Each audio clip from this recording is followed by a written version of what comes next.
So welcome everybody, and I'm Walter Goldstein, and we're going to move a little bit from building to something that actually kind of builds us and we rely on a lot, and that's corn.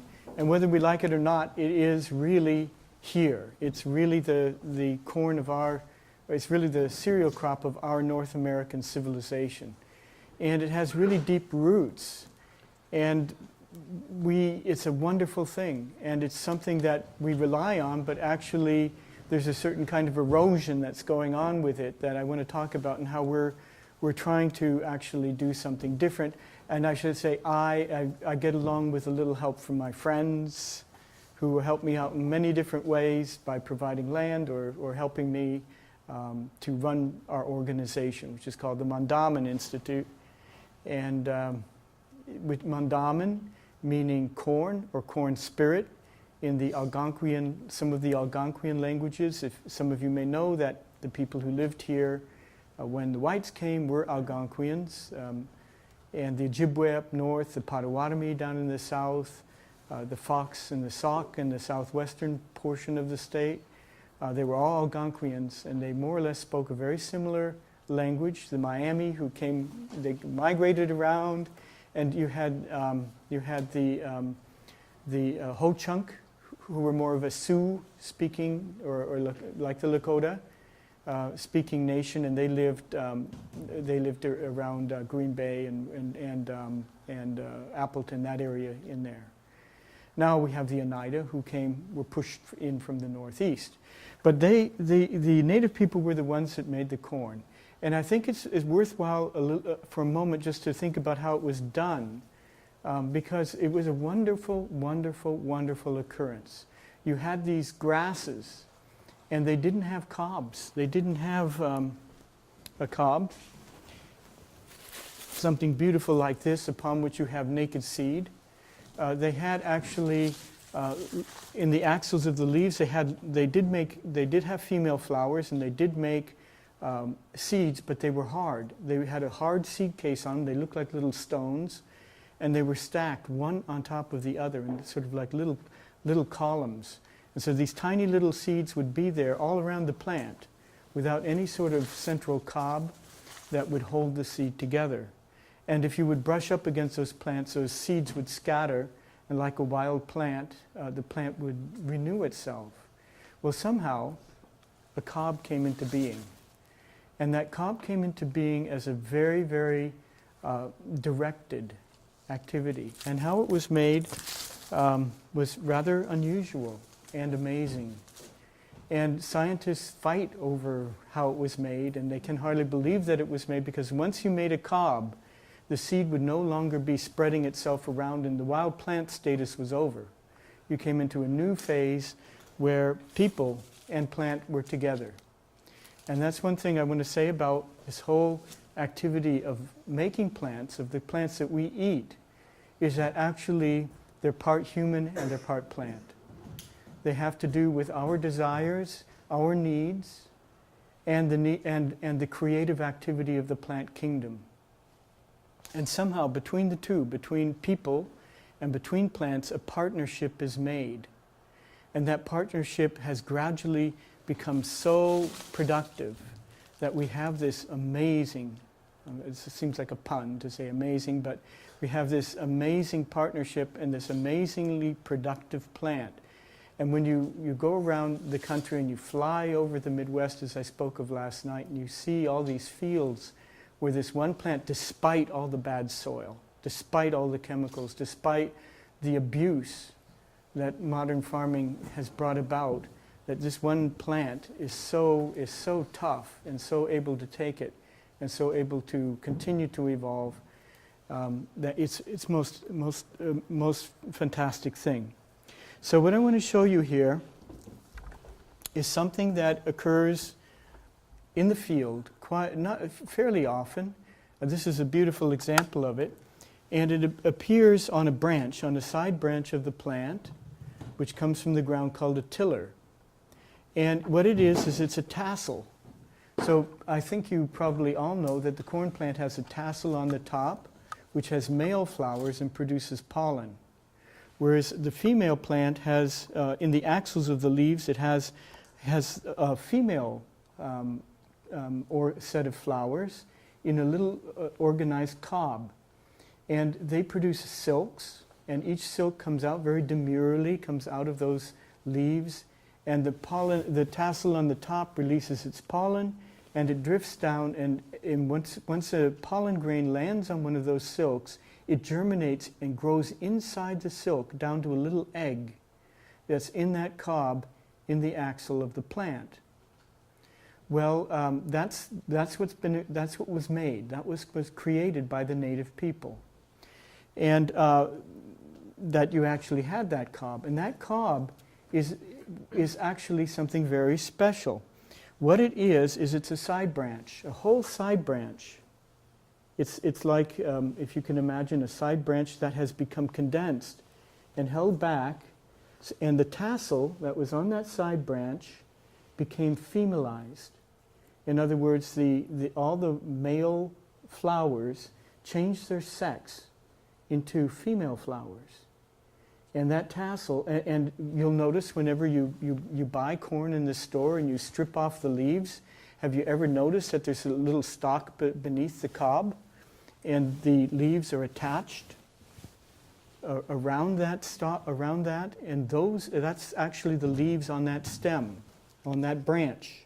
It's all become shortened and shortened, and the tassel has changed its sexuality from being a male inflorescence to being a female inflorescence. And so I'm showing you this is actually a beautiful example of it. I'll pass this around where you can see the process of the tassel with all its branches condensing into a cob of corn. And the native people actually have stories about this. So we're going to take just a break for a moment, and while we're exactly at 3 o'clock now, and because of this, we're going to think for a moment about those native people. The same people, the same spirituality, although they were very diverse, that are now struggling to protect the earth and protect the dead. And so we're going to think about Standing Rock for just a few minutes, and then I'm going to pick this back up. I'd like you for a moment to think about those people who are very courageously trying to hold the line. And we're going to just take a moment to, and then I will pick this back up in, say, 3 or 4 minutes. 2 minutes?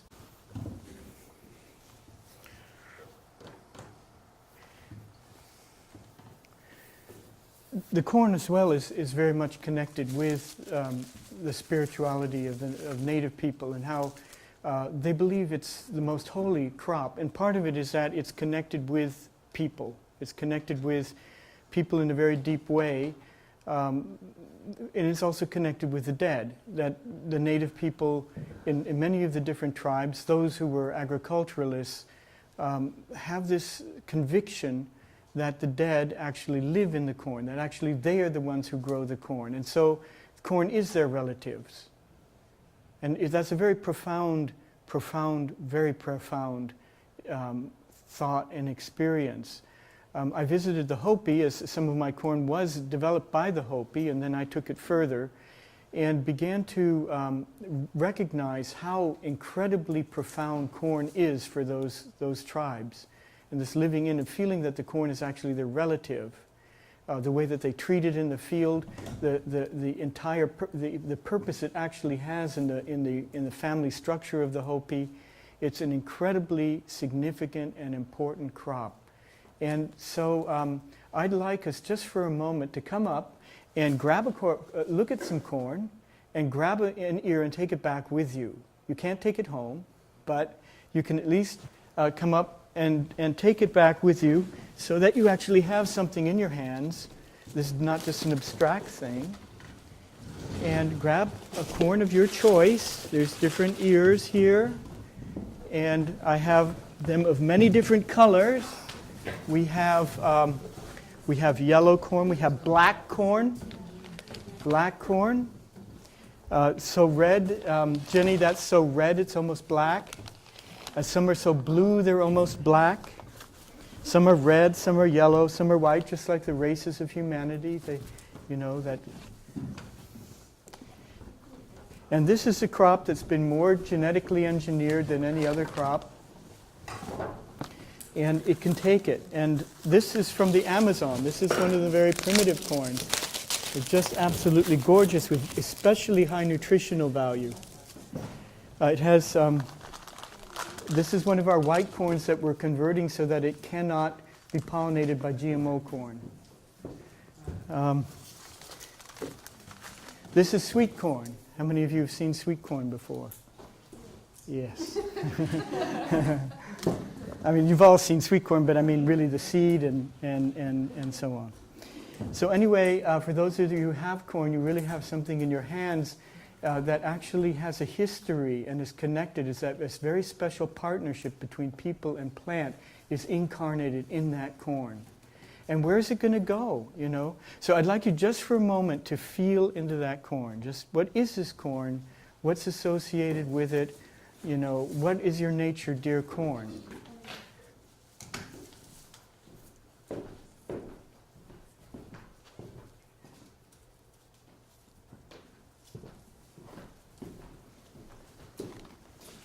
There's more ears up here if somebody doesn't have an ear.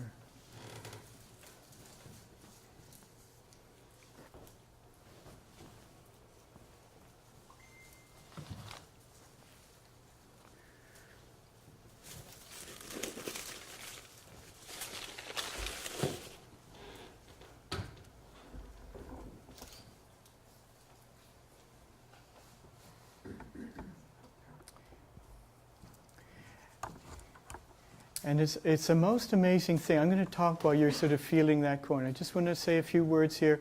A most amazing thing, we spend, my colleagues and I, we spend months in the wintertime sorting out what corn we're going to be working with, sorting seed, looking at the seed, deciding which of them have the quality that we want, deciding on the basis of their field, looking at their notes of how they did during the summer and deciding actually what do we keep to bring forward.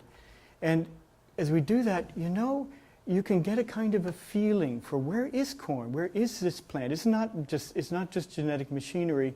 In fact, our culture thinks about corn as just being a sort of a genetic machine, and they treat it in the abstract. But when you live with it and work with it and really want to do it justice, you begin to realize, you begin to live with this living body. It's actually more of a body than a set of genes and machinery. It's actually a living body.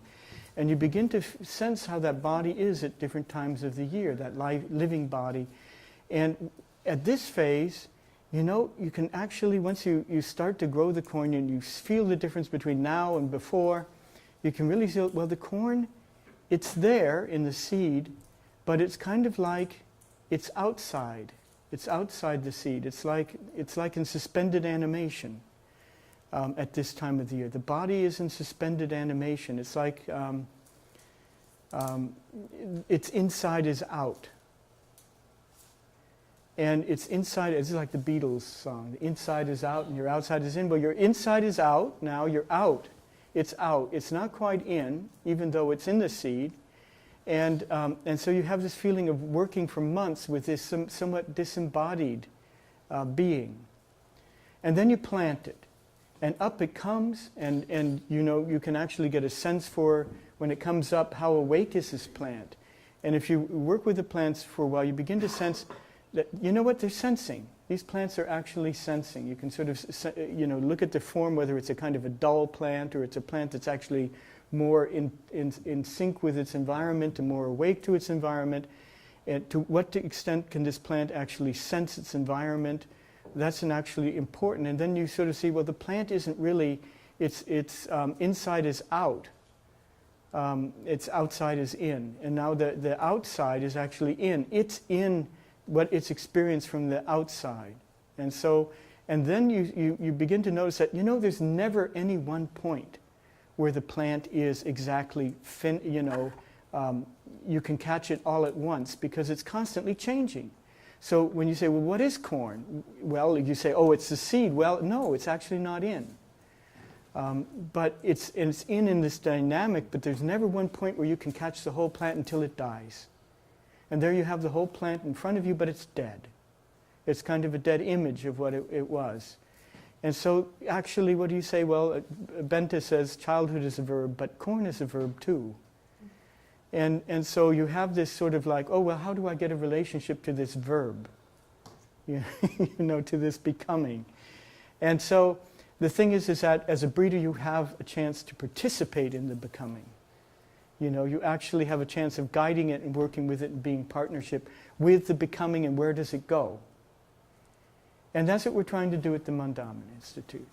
So the Mandaamin Institute, we're trying to guide it, you know, and work with it because it's creative and new things come about as you work with it, and particularly I think as you start to work with it as a whole being, as a body, an evolving body. And it has so many gifts that we can enhance. So only people can do that with them, but they give the gifts, the plant gives the gifts, but we can use our senses and our part in order to move it forward and move to something that's never been before, to enhance it to a different level. So these are the things we're trying to do: enhance the nutritional value and the yield, strengthen the cross incompatibility so it won't be pollinated by GMOs. And we've discovered in these ancient races of corn that many of them grew on very poor soils, and they seem to have the ability to work together with microbes in order to get nitrogen even from the air. And that's very significant, to be able to bring that into modern corn and see what that can do in order to reduce the terrible amounts of fertilizer that we're using and are polluting our water and the Gulf of Mexico and our drinking water and so on. Thank you. Well, one of the things that farmers confront us with when we come to the realization very quickly is that, fine, Walter, you want to increase the nutritional value. We never thought about that before, or we don't think too much about that, and you want to increase its efficiency in terms of fertilizer use, so you don't need so much fertilizer. That may be of economic value, but we think about money, and we want to have the same yield. And so a lot of our effort has been, okay, all right, we have these wonderful things we can do with corn, but it has to yield the same for the farmers. And so we struggle. And we grow corn on different farms, including the Zinnecker farm and our farm and Janet's farm, Janet Gamble's farm, and other farms in the area and across the country. And we tried to get a handle on, well, how are we doing? Do we have varieties that actually will produce hybrids? Because the farmers predominantly want hybrids. I'd say 90% of the organic farmers want hybrids. They don't want open pollinated. We produce that as well, but they mostly want hybrids. Well, how can we compete? And at this point, we're actually competing with Monsanto and Pioneer and Syngenta and BASF and all the other companies that are producing the seed. And the wonderful thing is yeah, we seem to be able to get to the point where we can compete. And there shows some of our different hybrids of female lines and the male lines that are coming from our breeding programs, the number of sites that we're looking at, the number of years, the bushels per acre for ours and for theirs. Sometimes they're still ahead. Sometimes we're at the same level, depending on the hybrids. Would you please? Thank you. Pardon? So this is our yields in the orange, and this is their yields in the red.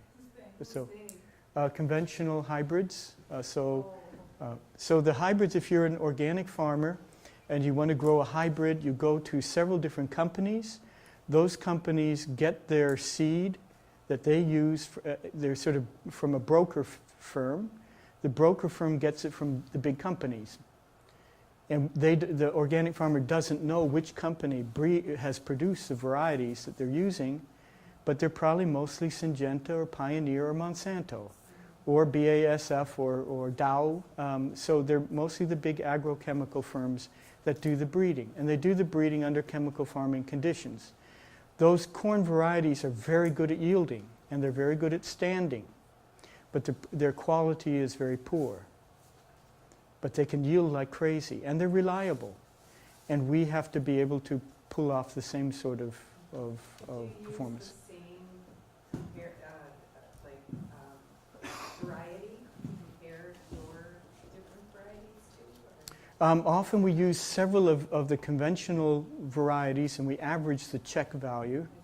So that value here is an average of, say, 3 or 4 different commercial organic hybrids.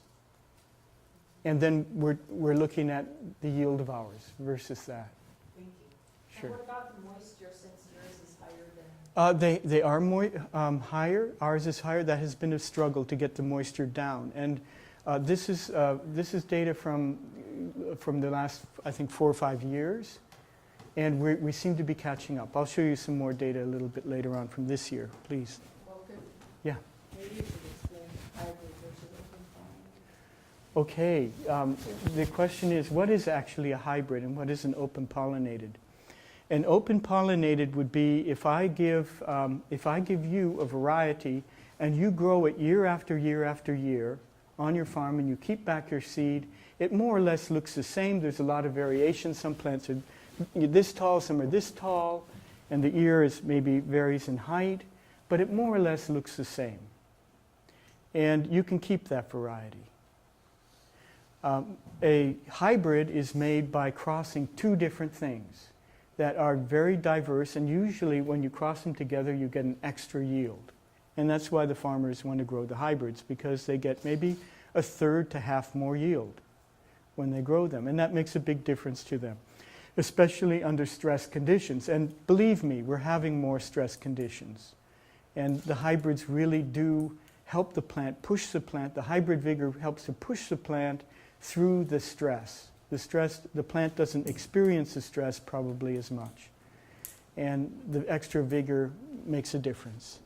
So, and the hybrids are produced, every hybrid has an inbred parent. And the inbred is produced by crossing a plant 8 times, for 8 generations to itself. And as it does it, it becomes more and more clear what that plant is like. It becomes more and more fixed in its characteristics. People have this issue too. When they become too inbred, they become very, very fixed in their characteristics and they become weaker. And so it is with corn. When you inbreed it, it becomes weaker and actually shorter, but it becomes very clear as to what the characteristics are of that plant. And when you have an open pollinated, it's very hard to know what you will get. If you cross 2 different open pollinated varieties, each one of them is still in flux and in change. So part of the whole thing with making the inbreds is you have something that you know and you can trust. The other part of it is the whole commercial side of it. Corn is the biggest seed crop of the country. It is now the most grown cereal crop in the whole world in terms of production. It just outproduces. It's grown now in Europe in places it never was grown before, or hardly grown before. It's of very high value, and that's why the big companies are into producing it, big time. And so how can we develop something that's more true to the nature of corn and bred in line with what corn actually is, and form it in such a way that it doesn't become some sort of pawn of money interests. So those are some of the challenges that we have. Here you can see with the inbreds that we develop how orange they are. So they have extra carotene in them. And that carotene is very important. It's an antioxidant. It's very important for human health, particularly for eye health. If you don't have enough of it, there's a tendency to go blind, to have problems with your eyes. Next, please. But we also develop white corn. And that's because people like to eat tortillas. And, and all sorts of other corn products with white corn. And we sure know that, and also for Africa, we know that people in Africa like to eat white corn. So we want to make sure that there is white corn for people in Africa that has some of the things that we're developing. And those are some of our inbreds. Go on. And you can see with the effects of the high carotene corn, when we feed it, and it's also very high in protein quality, so we can really feed a diet that has a lot of that corn in it, that we will get very, very orange eggs. And once you start getting eggs like that, you really don't want to go to no other eggs. And those sorts of eggs would be very, very, very, very valuable for human nutrition. And the birds also tend to accumulate it in their fat, so that when we open them up, they look like they've been spray painted with orange paint. And you can see how orange some of our corn can get. I think there's a couple ears in there that are super orange of some of our inbreds. And you can see that we can really select for that high carotene content. There you can see the skin on one of our chickens. We had a rooster that wasn't enabled to eat the corn because the other roosters would bully him and keep him away from the corn. And he did not have this kind of skin at all. He was just totally pale. So we know that it really is the corn that can produce that orange coloration, which is so important also in the developing world for preventing blindness and helping people. Next picture. We have tried to capture this fantastic nutritional value that's available in some of these Indian corns. These corns like this will often have up to 14% protein. And so we haven't been able to get that high perhaps, but if you look in the red, you can see trials that were done. This one was done actually near Spring Prairie. This was done on the Zinnecker farm, 2 experiments on the Zinnecker farm. Red by red is our inbreds by our inbreds. Blue by blue is the conventional by conventional inbreds. And you can see if you just look at the blue by versus the red by red, that and this is for hundreds of this was for 120 different varieties, this is for 90, and this is for 78 different varieties that we were looking at. When we measured the protein content, we were on average somewhere between 15 and 25% more protein in our corn. And for oil, it was between 11 and 20% more oil, on average. And for the lysine, which is a very important amino acid, that if you don't have it, the protein doesn't really help you grow, about 20% more. And for the methionine, which is a limiting, especially for many, many animals and for people, it was between 1/3 and 1/4 more methionine in the grain. So this is really nutrient-dense corn. It really gives more to you, just as the Indian corn would, versus normal corn belt corn that's grown nowadays. And you can also see that with our varieties, and this shows a check of a commercial variety, and we have a bunch of ours.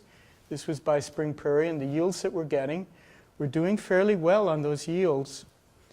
And if you look at the protein and oil being harvested per acre on these, you can see that actually the farmer is probably going to be if we can achieve those sorts of yields, the farmer is going to be getting more back per acre in terms of nutrients than by growing these conventional varieties.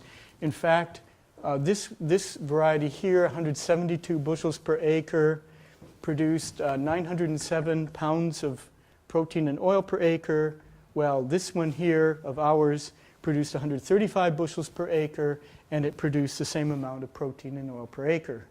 So essentially, when you have this more nutrient-dense corn, not only does it make more difference for you as an eater, it also makes more difference in terms of the overall givingness or generosity of the crop as a whole. It shows also, and the Zinnecker farm, average of 6 different commercial hybrid checks. On the Zinnecker farm, we often do well with our varieties. This was a top yielding commercial hybrid.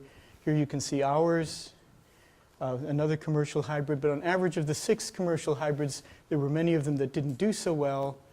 And you can see that on average we were doing very well with our varieties in terms of the yield of protein and oil per acre. Next. Let's keep going. Keep going. This corn that I mentioned to you, this Amazonian corn with a very long ear, can whoever has one of those? Yeah. It's a beautiful corn, and it has very special, very ancient, very special corn with very interesting antioxidants in it, and which are probably very useful. It also has certain semi-steroid type of substances which also stimulate growth, and very good protein quality. But it has a kind of a skin underneath the skin on the outside, like a lampshade. The pericarp. There's a layer of tissue called the alurone layer, and this type of variety, instead of having just one cell thickness of this alurone layer, can have up to 3 or 4 layers of it, and that's where the B vitamins are. The very high quality protein is also located there, and so and minerals. So this is potentially very nutritious corn that we're breeding with, and trying to adapt it to our conditions. Yeah, you can see it what these Amazonian corns actually look like. They're really very special and very. Somebody said, well, they have bizarre colors, and they're certainly very interesting corns. Keep going, and here you can see a single layer of the alurone. And next, please. Here, I don't know if you can see that it's piled up, and there's actually 2 or 3 layers in this particular accession of this alurone layer. Okay. Now, one of the objectives we also have is to keep our corn from being crossed with GMO corn. And there are these natural genes that occur in corn, and in particular they occur in wild corn, in teosinte, but they also occur in sweet corn and popcorn from Mexico. And what's happened is that for generations and generations, people have selected their sweet corn so that it won't get outcrossed by their neighbor's corn. Because if it does, it loses its sweetness. Or if it's popcorn, it loses its ability to pop. And so they accumulated these genes that were naturally there in the wild corn, and they allow the plant to recognize when the pollen comes in from the outside whether it has those genes in it or not. And if it doesn't have those genes in it, that pollen can't grow that little tube and fertilize the egg in the cob. Does everybody follow me on that? It's called cross incompatibility. And so let's go to the next. So what will happen if you, and this is how we test the corn, we have rows of normal corn which has its tassel on, and we take the tassel off the plants that we think has this gene. And if it allows itself to be pollinated at all, then it doesn't have the genes. But if it has the genes in it, it will stop the pollination. It won't allow itself to be pollinated. And you can see it can be very strong. In 2014, we had 39 different inbreds or hybrids, and we tested them in this way. And out of them, 35, in rows, different rows, and out of them, 35, no pollinations at all. It was like, wow, this is so strong. 6 had a few kernels, 4 had a few whole ears that were pollinated. So we knew we didn't have complete control. So, but our effort now is to try to get this into all of our corn, as Andrew will attest to. We're now back crossing the trait into, somebody has a big white corn ear? No, white? No, there was one other ear. No, it's this one here. Okay. So we're back crossing it into our corn so that all of our corn can keep the GMOs out. And that's one of the major things we hope to achieve. Also sweet corn. So this variety here, we're back crossing it into the sweet corn so that people will have sweet corn that won't be allowed to be contaminated by any other corn, which is useful for farmers, even if they don't grow GMOs. the sweet corn will be sweeter if no other corn can cross it. So often. Yes? But